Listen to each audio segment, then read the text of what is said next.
हिंदू अगर जाग गया तो क्या बदल जाएगा? दुनिया में आपसे मैं पूछूं, एक देश बताइए जिसपे इस धरती पे पाए जाने वाले सारे धर्म पाए जाते हैं, सारे रिलीजन। केवल भारत। पारसी जो अपनी जमीन से मिट गए वो सिर्फ भारत में फल फूल रहे हैं। एकमात्र देश आपसे पूछूं जिसमें यहूदियों पे कोई अत्याचार नहीं हुआ, वो भारत। एकमात्र देश आपसे पूछूं जिसपे इस्लाम के सारे फिरके पाए जाते हैं। इस्लामी मान्यता के अनुसार 72 फिरके हैं, कुछ हुए कुछ और आगे होंगे। ऑल सेक्ट्स ऑफ इस्लाम 57 में से एक भी मुस्लिम देश में नहीं है, सिर्फ भारत में है।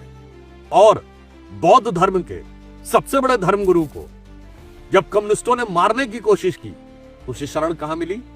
भारत में। तो Bharat is a cradle of civilisation.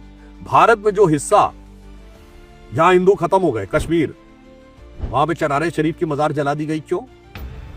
क्योंकि उन्होंने कहा साहब इस्लाम के अनुसार, एक सेक्ट ऑफ इस्लाम के अनुसार यह कुफ्र है मजार।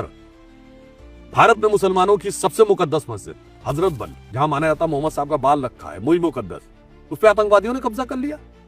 पैसा भारत में अगर कम हो गए, यानी जहां एब्सोल्यूट मुस्लिम कंट्रोल आ गया, वहां आपस में लड़ाई शुरू हो गई। ये तो हुआ भारत के अंदर। अब मैं बताना चाहता हूं, यदि दुनिया में हो तो हम क्या मैसेज देना चाहते हैं? ये बताइए, आज लड़ाई चल रही रशिया यूक्रेन की, क्या है कि यूक्रेन का हिस्सा कब्जे में आ जाए?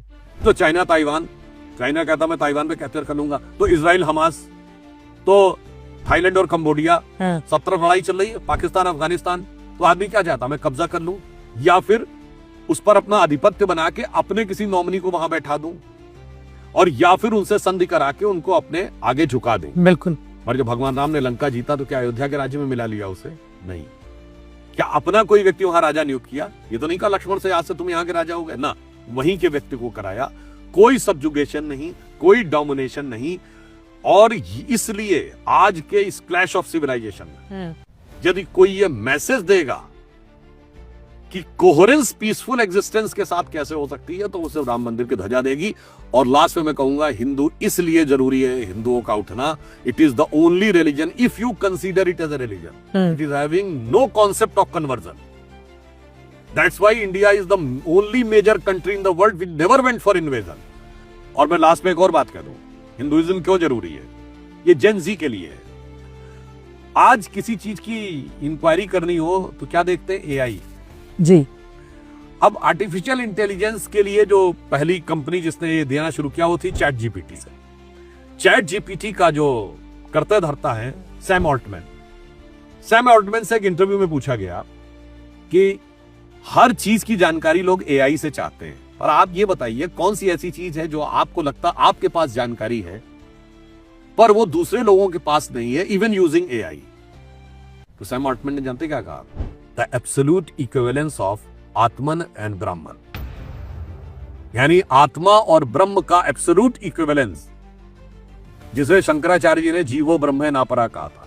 और आजकल तो क्या हो गया है, कुछ लोगों को बहुत खुजली होने लगी है, कोई अच्छी बात कैसे कह दी, अरे नहीं नहीं हिंदू धर्म में सब कुछ गलत था, भारतीय संस्कृति सब कुछ खराब थी, अरे हो ही नहीं सकता, ये बकवास है। तो उनके लिए कहना चाहता हूं, तो अगर भविष्य में किसी को दिखाना है, और फिर मैं जेन जी को एक और बात कहूंगा, मैट्रिक्स 2 जब खत्म होती है तो जो लास्ट का कास्टिंग सॉन्ग है, हाँ। मैं कहूंगा लोगों से जाके जरा उसको सुनिएगा।